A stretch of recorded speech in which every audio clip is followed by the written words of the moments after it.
Last night, I set out to make two sourdough loaves for some friends of mine, and in the middle of my recipe, ran out of flour. So, the mix that I have is sourdough starter, equal parts water, equal parts flour, and it was late at night. I didn't have time to run to the store, but I was panicking. Am I going to completely waste this recipe? I didn't even want to try to make a loaf of bread, knowing that the proportions were way off compared to my standard recipes. And so I wanted to get creative and try something new. So I thought I'd record the process. So if anyone else runs into the same situation like I did, you can find a good way to salvage it. So my plan here is to attempt to take this sourdough loaf mix that I was beginning to create and turn it into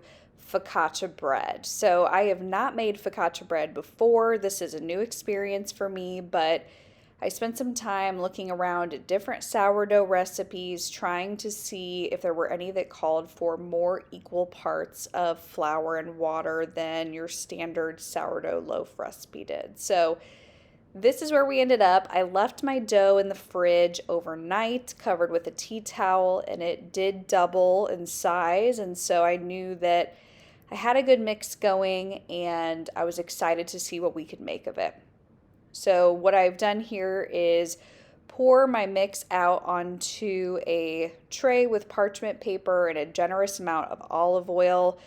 I'm going to do what I can to get that mix to spread out a little bit further. There's a couple of different things you can do too if your mix is not very spreadable. As you can see, mine is really, really sticky still. You can leave it out and cover it with another pan, with a tray, whatever you would like. Kind of give that some time for that focaccia mix to get into those corners. I would recommend to making sure that your parchment paper is pushed down really well into the corners, since you can see mine is kind of coming up on the edges, and that's pushing that dough back into the middle. So make sure to have it really securely lined up against that pan so that your dough is going to spread out evenly.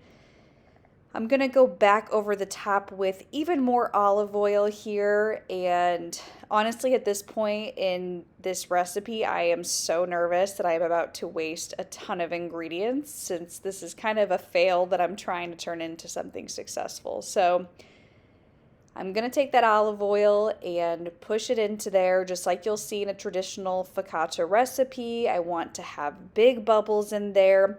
You'll want to mix that olive oil into the dough until the dough is no longer sticking to your fingers. So my mix was really, really sticky at the beginning due to that lack of flour. So you'll know that you have enough oil in there when you're pushing it into that dough and it is no longer sticking to your fingers because it's oiled up properly. Once that oil is fully saturated into my dough, you can let it sit for a while so that it continues to saturate even more, and you can plan what your seasonings are going to be that you're going to add to your focaccia. Of course, there are a million different ways that you can handle this, but I'm planning to go with something pretty simple given that this is my first time actually trying out this form of bread. So today I'm going to go in with sea salt, dried rosemary, even though I am dying to get fresh rosemary up, which will be so exciting when my garden is finally starting up this spring. And then I think I'm going to just add some minced garlic in, since I didn't have time to fully roast a head of garlic due to the fact that this was not my plan for the day. While I'm adding my seasonings on, I'm going to go ahead and preheat my oven. I'm going to do 475 degrees Fahrenheit. A lot of the recipes that I saw called for baking your bread for between 20 to 25 minutes. So I'm going to start with just 20 minutes, see how that goes from there, and then kind of reassess. In reading a lot of different, recipes of focaccia, I've seen a lot of people say that their first time was a complete fail, and so I am so nervous to put this in the oven and see how it all turns out. I'm really hoping that this was not a giant waste of time and ingredients, especially because if you are a sourdough owner, as I am, you know how much love and care goes into that starter. And so wasting a ton of starter that would have gone into 2 loaves would just be really devastating for me. So I'm really hoping that this is a success and something that my family can enjoy, as I was planning to gift these loaves, but as this is my first time trying this bread out, I would rather just test this out myself before actually giving it out to anybody. So we will see how this turns out. I am definitely eager and nervous to get a good look at how everything is going to go.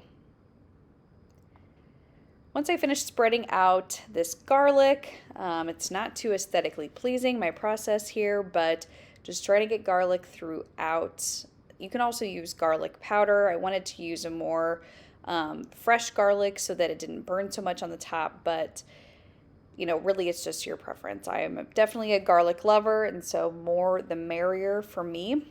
Once I get all of this spread onto here, I am going to go ahead and go in and push all of these seasonings into the bread, try to get it more flavorful throughout the entire piece of bread here, and just kind of make sure that it's spread out evenly so we don't have pieces that actually don't have any flavor on it. So once I get this all pushed in, I'll show you kind of what it looks like before it goes into the oven. Again, it is nice and oily, nice and seasoned, very flavorful looking. I'm hoping it tastes as well.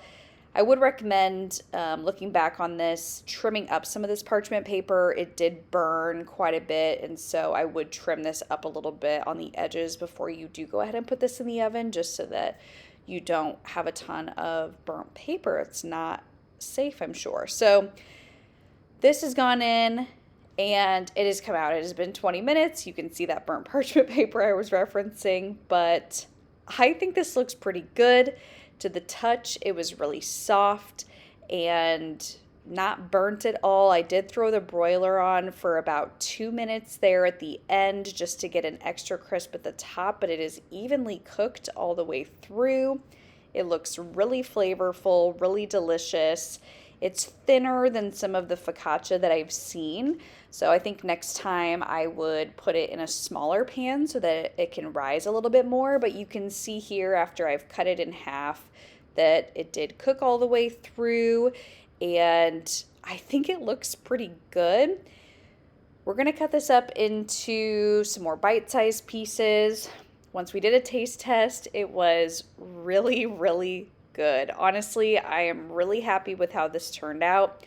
We're going to make a homemade marinara sauce to dip this in, but I'm also thinking about using this as sandwich bread to make a turkey club or even a breakfast sandwich, or even for mini personal pizza. So this fail turned into a success. I am really happy with it. My husband is thrilled at how delicious this turned out, and I definitely think that after another go around, I can get that perfect thickness that you want with a focaccia. So definitely excited to try this again, and so grateful that all of that sourdough water and flour did not go to waste, and that I was able to salvage it into something beautiful.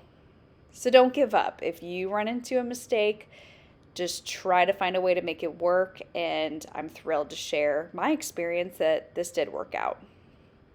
If you liked this video, please give me a thumbs up and subscribe to come along on my sourdough journey with me. And on my page, I also talk through other aspects of being a homemaker and everything that goes into that process. Thanks so much.